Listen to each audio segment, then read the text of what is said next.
My name is Bob Campbell, and a little bit about my background is that straight out of college, I didn't want to get roped into my field of expertise, so I went fishing in the mid 1970s, and to this day, I'm still in the fishing business. So much for my college career. It sort of didn't mean much of anything, but it did.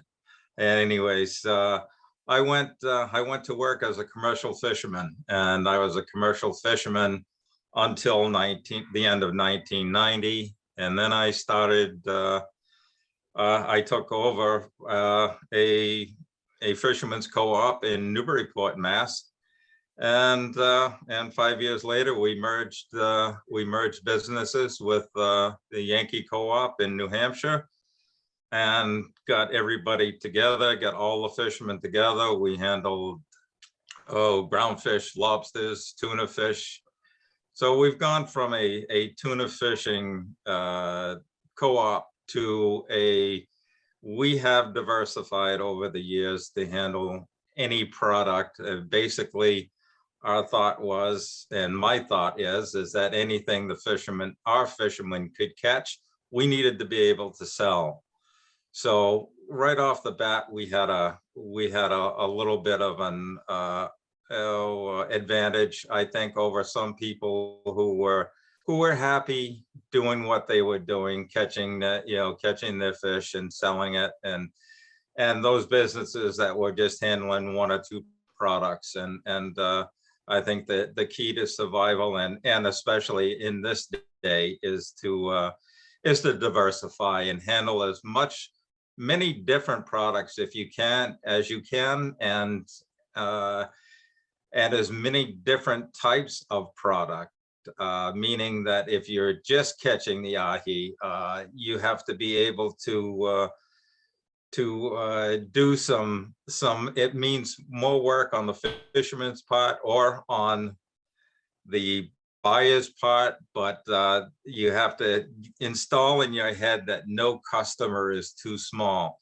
You have to do value added, such as you have to cut loins sometimes. Sometimes you have to freeze. You have to cryovac and freeze. Sometimes you've got to smoke fish. Molly sent me an interesting article on a gentleman that was doing smoking, and that's a huge thing, and especially this year, where the cost of fuel and the cost of getting thing anywhere, the fuel surcharges on the trucks, the surcharges on the air freight, it's a challenge, but especially this year, where we have so much going on. We have the COVID, we have the yen at around 129, which is the weakest it's been in a long time. So we really have to get creative to move the product, and the more product that you can move locally, the better off you're going to be, because it's going to incur less cost. And that's the thing that's got to be in people's head this year, especially with everything that's going on, between the yen, between the fuel, between COVID. It's going to be an interesting year. It's going to it's going to mean working harder to maybe make a little bit less, but this year here it's hopefully is going to be. I know we've been saying this. We've all been saying this for a couple of years since we've been in the COVID problem, but I think that this year here is going to be a year that we just try to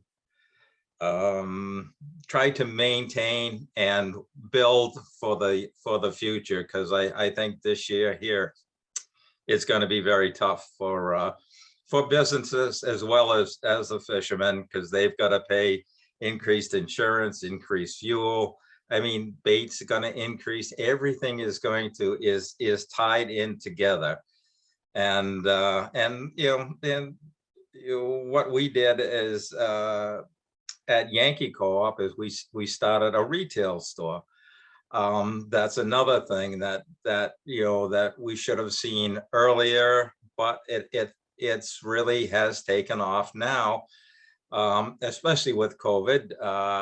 People still have to eat. They're doing very well in their retail stores. They're hand them a lot of product that their own fishermen catch, and they're moving it locally, and that's one of the things that we have as buyers. We've been trying to educate fishermen like Dave. Is an educated fisherman, and he knows how to take care of fish and what it takes on our end and his end to move fish. But we need to get to more fishermen. But one of the things that I found out recently is that I did another one of these Zoom meetings with a bunch of people, a bunch of chefs and a bunch of restaurateurs, and their big thing is that, and this is talking about bluefin, not the ahi, but their big thing was they were all afraid about sustainability. Now, and I was telling this to Molly the other day when I was talking to her, and it's like, that really surprised me, because I thought we as buyers had done a good job of letting our end users and letting the fishermen know that this is a sustainably caught product, and the fishermen have done a great job. Those that are participating, that know how to take care of the fish, that are willing to go the extra mile to take care of the fish.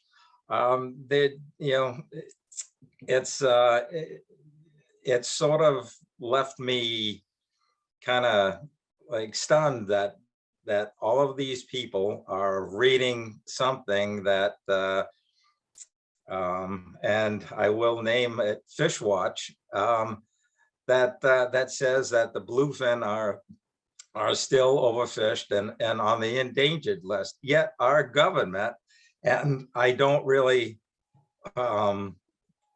support our all of our government sayings, but in December of 2019 they came out with a big story saying that bluefin tuna was sustainably managed and harvested, and it's right there on their website.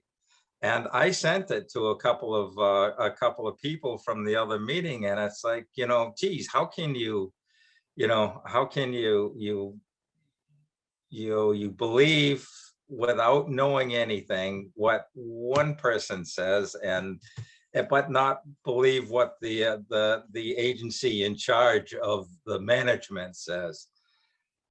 But but anyway, so that's another thing that has to be done, is that everybody from the fishermen to the end users have got to be on the same boat. And there's the fishing takes an entire community to make successful.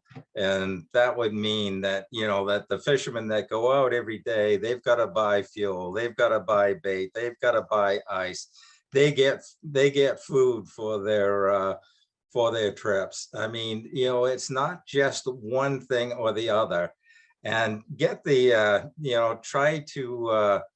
try to get the community involved, get more people and in on this, educate the end consumers as to what fresh local fish is.